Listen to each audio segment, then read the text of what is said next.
दोस्तों, solar farms तो आप सबने देखे होंगे जहां पे एक बहुत बड़े वेस्टलैंड के ऊपर सोलर सिस्टम्स को लगा दिया जाता है, जैसा कि हमारे इंडिया में भी है। राजस्थान के अंदर कि एक वेस्टलैंड है जहां पे हम कुछ कल्टीवेट नहीं कर सकते, वहां पे हम एक सोलर फार्म लगा देते हैं और हम वहां से इलेक्ट्रिसिटी जनरेट करते हैं। बट आज की इस वीडियो में हम बात करने जा रहे हैं ऐसे मीन्स के बारे में जिससे क्या हम एग्रीकल्चरल लैंड पर भी सोलर लगा सकते हैं और उसके क्या क्या तरीके हो सकते हैं और वो हमारे लिए किस तरीके से फायदेमंद भी हो सकता है। क्योंकि हमारे देश के अंदर बहुत सारा लैंड है, जैसे यूपी में, मध्य प्रदेश में बहुत सारी जगह पे जो कि एग्रीकल्चरल लैंड है। तो क्या वहां पे भी हमारे को सोलर लगाने की फिजिबिलिटी है? और फिर अगर हमने सोलर लगा दिया तो हम क्या उसके साथ साथ खेती भी उस जमीन पर कर सकते हैं? आज की वीडियो का टॉपिक होने वाला है दोस्तों ये। तो बिना किसी देरी के हम शुरू करते हैं आज की वीडियो। और अगर आप इस चैनल पे नए हैं दोस्तों तो प्लीज सब्सक्राइब करना मत भूलिए। तो दोस्तों, सोलर पैनल हम अपनी घर की छत पे भी लगाते हैं, हमने रोड साइड पर भी लगा हुआ देखा है, हमने सोलर स्ट्रीट लाइट्स भी देखी हैं। बट अब हम नए नए तरीके देख रहे हैं और नई नई जगहें ढूंढ रहे हैं सोलर सिस्टम्स लगाने के लिए। सबसे ज्यादा जगह जहां पे सोलर सिस्टम्स इंस्टॉल होते हैं वो होती है बंजर जमीन, जहां पे हम कुछ भी नहीं उगा सकते। तो उस जमीन पे सोलर ऑफ कोर्स आपका बहुत हेल्पफुल रहता है और बहुत कारगर भी होता है। इसी के लिए राजस्थान में हमने देखा है दुनिया का सबसे बड़ा सोलर पावर प्लांट। मगर राजस्थान का सोलर पावर प्लांट कभी भी आपको कलकत्ता में बिजली सप्लाई नहीं कर सकता, क्योंकि वो डीसी पावर है और हमारे देश के अंदर एग्रीकल्चरल लैंड बहुत सारा है। तो क्या हम अपने देश के एग्रीकल्चरल लैंड पे सोलर इंस्टॉल कर सकते हैं और इसके अंदर हमारे को क्या क्या चैलेंजेस आएंगे? तो दोस्तों, हमने एक वीडियो बनाई थी सोलर विद वाटर कि जितनी भी वाटर कैनाल्स हैं हमारे देश की, जैसे कि गुजरात के अंदर भी क्या हो रहा है कि जो वाटर कैनाल्स हैं उनके ऊपर सोलर लगाया जा रहा है। तो इससे क्या हो रहा है कि आपका जो वाटर इवेपोरेशन है, पानी का उड़ना है गर्मी की वजह से, वो भी कम हो गया है। सोलर पैनल्स भी ठंडे रहते हैं, तो ये हमारी वाटर रिजर्वॉयर्स को भी प्रोटेक्ट करता है और साथ ही साथ इलेक्ट्रिसिटी भी बहुत एफिशिएंटली बनाता है। तो ये दोनों के लिए एक विन विन सिचुएशन है और इस पे काम भी चल रहा है गुजरात के अंदर। ये हमने डिटेल में वीडियो में डिस्कस करा है। अगर आपने हमारी वो वाली वीडियो नहीं देखी है तो आप आई बटन में जाके वो वाली वीडियो भी देख सकते हैं और फिर इस वीडियो पर आ सकते हैं। और आज हम इस वीडियो में बेसिकली बात करेंगे एग्रीकल्चरल लैंड पे सोलर के लिए कि क्या क्या तरीके हो सकते हैं जिससे हम सोलर एग्रीकल्चरल लैंड पे लगाएं। तो दोस्तों, सबसे पहली चीज जो इसमें आती है वो आता है कि जो हम अपना फार्मिंग करते हैं, जो भी चीज की हम खेती करते हैं उसको भी सौर ऊर्जा की जरूरत है, उसको भी सोलर की जरूरत है और साथ ही साथ इलेक्ट्रिसिटी प्रोड्यूस करने के लिए सोलर पैनल्स को भी सोलर की जरूरत है, सनलाइट की जरूरत है। तो दो चीज़ों को जब सेम अमाउंट में सनलाइट की ज़रूरत है, तो अगर हम अपनी क्रॉप को नीचे ऊपर सोलर पैनल से ढक देंगे तो या तो हमारी क्रॉप खराब हो जाएगी या फिर वो यील्ड उतनी ज़्यादा नहीं दे पाएगी, उतनी ज़्यादा हमारे को उससे यील्ड नहीं मिल पाएगी। जहां हमारा खेत 1 किलो गेहूं बना रहा था फॉर एग्जांपल, अब वो हो सकता है 250 ग्राम ही बनाए क्योंकि उसे प्रॉपर सनलाइट नहीं मिल पाई। सबसे पहला चैलेंज जो आता है सोलर पैनल्स को एक फार्म लैंड पे लगाने का, वो आता है ये कि अगर हम सोलर पैनल्स को एक दूसरे के ज़्यादा पास प्लेस कर देंगे तो उसमें से कोई भी हमारा ट्रैक्टर या फिर कोई भी हमारा एग्रीकल्चरल मशीन नहीं निकल पाएगी। तो वो एक बड़ा चैलेंज है। और उसके साथ साथ अगर हमने थोड़ा ज़्यादा डिस्टेंस दिया तो हम बीच में फार्मिंग तो कर सकते हैं, बट उस फार्मिंग में आधे टाइम तो अंधेरा रहेगा, आधे टाइम तो छांव रहेगी और आधे टाइम धूप रहेगी। तो वहां पे हमें कोई मिक्स्ड क्रॉप ही कर पाएंगे। आज की डेट में जो एग्रीकल्चरल लैंड पे सोलर फार्म्स बन रहे हैं उनका जो बेसिकली मोटे तौर पे यूज हो रहा है वो हो रहा है आपका गेजिंग के लिए। मुर्गी, बतख और ये सब जो भी जानवर हैं ये उस फील्ड में घास खाते हैं और वहाँ पे गेज करते हैं, उसके लिए ज़्यादा इसका यूज़ हो रहा है। और उसके साथ साथ बी के लिए भी हो रहा है, मधुमक्खी पालन के लिए भी सोलर पैनल्स वाले लैंड का यूज़ हो रहा है जहाँ पे आपने सोलर फार्म बनाया हुआ है। इससे तो दो फायदे हैं, एक तो आपका मुर्गी, बतख या फिर शीप, इस तरीके के जानवर वहाँ का जो भी खरपतवार उग रही है उसको खा सकते हैं और उसके साथ साथ ये आपकी मेंटेनेंस कॉस्ट भी कम करता है, क्योंकि इस तरीके के प्लांट सोलर स्ट्रक्चर्स के आसपास उगेंगे तो कोरोजन होने के भी चांसेस हैं। तो अगर ये जानवर उस चीज को खा जाएंगे तो आपका स्ट्रक्चर भी सेफ रहेगा। तो ये दोनों चीजों के लिए ही सहायक है।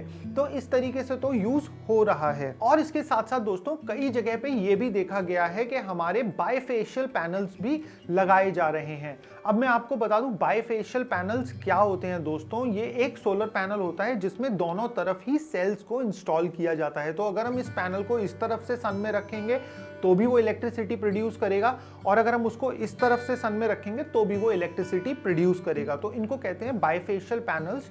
और इन पैनल्स को फील्ड के बीचों बीच वर्टिकली इंस्टॉल करा जा रहा है, जिससे कि आप सोलर इलेक्ट्रिसिटी को, सोलर एनर्जी को हार्नेस कर पा रहे हैं। तो ये भी एक बहुत ही सक्सेसफुल वेंचर है जिसको बहुत सारे लोगों ने अडेप्ट करा है वर्टिकली सोलर पैनल्स को, बायफेशियल सोलर पैनल्स को इंस्टॉल करने में, और इससे इनका एनर्जी आउटपुट भी काफी इंप्रूव हुआ है। और इसके साथ साथ इसका एक बड़ा फायदा क्या है दोस्तों, ये आपका जो क्रॉप होता है उसको भी काफी हद तक प्रोटेक्ट करके रखता है और सॉइल इरोजन को भी कम करता है। और इसके साथ साथ एग्रीकल्चरल लैंड में स्टिल्ट्स माउंट सोलर पैनल का भी यूज हो रहा है, जिसमें कि बहुत लंबे पाइप्स पर सोलर पैनल को इंस्टॉल किया जाता है और ये स्टिल्ट्स मूवेबल रहती हैं। इसमें सोलर पैनल भी आपका डायरेक्शनली मूव कर सकता है। तो जब आपको दिख रहा है इस क्रॉप को ज्यादा सनलाइट चाहिए तो आप इस पैनल को मूव कर सकते हो, तो इसकी सनलाइट कम हो जाएगी, क्रॉप पे ज्यादा आ जाएगी, एंड देन आप इस पैनल को फिर से टर्न कर सकते हो, तो फिर से इलेक्ट्रिसिटी प्रोडक्शन वापस चालू हो जाएगा।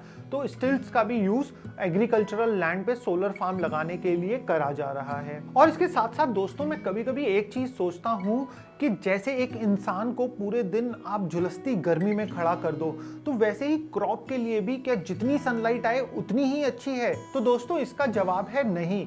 हर एक प्लांट का एक लाइट सैचुरेशन पॉइंट होता है।